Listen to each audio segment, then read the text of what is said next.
ஐயா, நான் வீணாக குப்பையில் கொட்டப்படும் உணவுப் பொருட்களை மட்டுமே கேட்டு வாங்குகிறேன். ஒவ்வொரு முறையும் அலுவலக வேலை முடிந்த பிறகு அதைக் கொண்டு நம் சாலையோரங்களிலும் பாலங்களின் கீழும் பசியால் வாடும் ஆதரவற்ற மக்களுக்கும் வயதானவர்களுக்கும் கொடுப்பேன். பசியின் வலி எனக்குத் தெரியும். என் வேலை நேரம் முடிந்த பிறகே நான் இதைச் செய்கிறேன். இதுவே எனக்கு மனநிறைவை தருகிறது என்று பணிவுடன் பதிலளித்தான். உடனே நண்பர்கள் குறுக்கிட்டனர். பாருங்கள் ஐயா, இவன் இப்படித்தான் எப்போதும் செய்கிறான். இவனை எங்கு அழைத்துச் சென்றாலும் எங்களுக்கு அவமானமாக இருக்கிறது.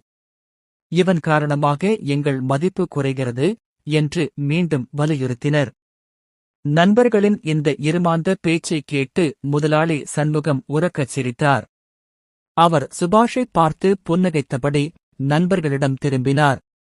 உங்களுக்குத் தெரியாது, நான் வெகு நாட்களாக சுபாஷைப் பின் தொடர்ந்து பார்த்திருக்கிறேன். அவன் ஒருநாள் கூட இதை யாருக்கும் சொல்லிக் காட்டியதில்லை. பிறருடைய பசியை போக்க அவன் காட்டும் இந்த நல்ல மனதையும் மனிதநேயத்தையும் நான் எப்போதும் பாராட்டுவேன் என்று கம்பீரமாக கூறினார். பின்பு அவர் தன் நாற்காலியில் இருந்து எழுந்து நின்று வரலாற்று சிறப்புமிக்க அந்த அறிவிப்பை வெளியிட்டார். இனிமேல் என் நிறுவனத்தின் புதிய நிர்வாக முதலாளி சுபாஷ்தான்.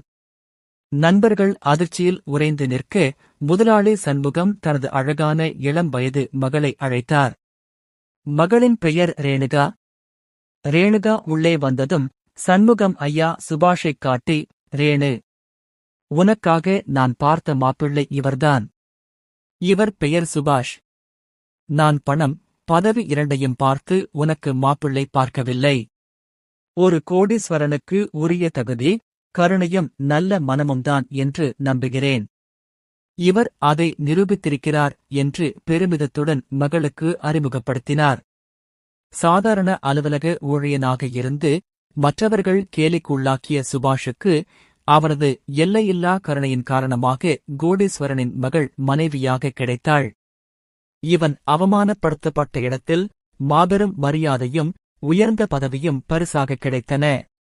உண்மையான செல்வம் என்பது பணத்தில் இல்லை, நல்ல மனதில்தான் உள்ளது என்பதை சுபாஷின் நண்பர்கள் உணர்ந்து தலைகுனிந்து நின்றனர்.